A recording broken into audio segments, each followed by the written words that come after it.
तो इसमें कहानी मुझे याद आ गई थी कि कुछ हम लोगों की तरफ बुद्धिजीवी कबूतर थे, झुंड वाले, हमारी तरह नहीं, बहुत सारे ऐसे झुंड वाले, उसमें मैं भी हूँ, मुझे आप लोग नजरअंदाज मत करिएगा।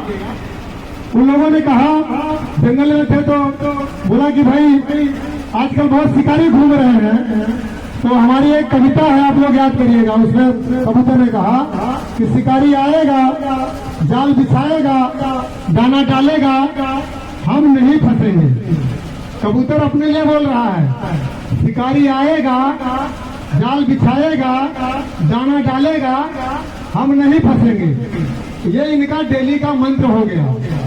लेकिन जैसे शिकारी आता है और वो लालची दाना डाल देता है, जाल बिछा के लालची दाना डाल देता है, उसमें से एक कबूतर नीचे आता है और वो इशारा करता, भाई आजा, कुछ नहीं है। क्योंकि जो चीजें हम देखे नहीं होते हैं उसके प्रति हमारा आकर्षण बहुत बढ़ जाता है। बढ़ता है कि नहीं बढ़ता है?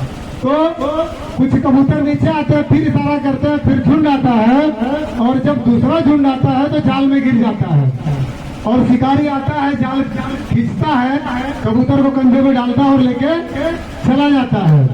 तो इससे आप लोग कुछ समझे? नहीं समझे होंगे तो मैं आप लोगों को थोड़ा एक्सप्लेन कर दूं।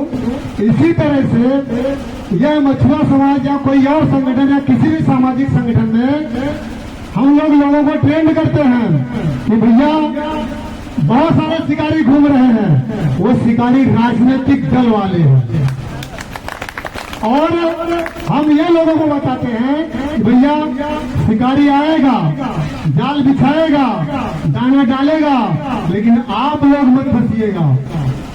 लेकिन राजनीतिक पार्टियां आती हैं, जाल बिछाती हैं, दाना डालने के लिए किसको भेज देती हैं? आप लोग जानते होंगे, या तो हमारे समाज का कोई होगा, या तो यादव होगा, या तो पिछड़ा होगा, या तो कोई और होगा जो उस क्षेत्र का चहेता होगा। दाना डालने के लिए वो आता है और हम यहाँ 360 दिन मुहिम छेड़ते हैं कि शिकारी आएगा, दाना डालेगा, जाल बिछाएगा, हम नहीं फंसेंगे। और 3 दिन के चुनाव में वो बंदा आता है, जाल भी बिछाता है, दाना भी अपनी मर्जी से डालता है और सभी लोगों को बटोर लेता है और 5 साल के गुलाम बना के चला जाता है। फिर दिखता ही क्या हो? दिखता है वो जब आपको बटोर के लेके चला जाएगा ना, तो उसका सीधा एक कहना है कि हमने तो तुमको दाना डाला था ना भाई, तुम खाओ नहीं खाओ तुम्हारा लुकआउट है, तुम्हारी जरूरत है, अब हमारे पास मत आना।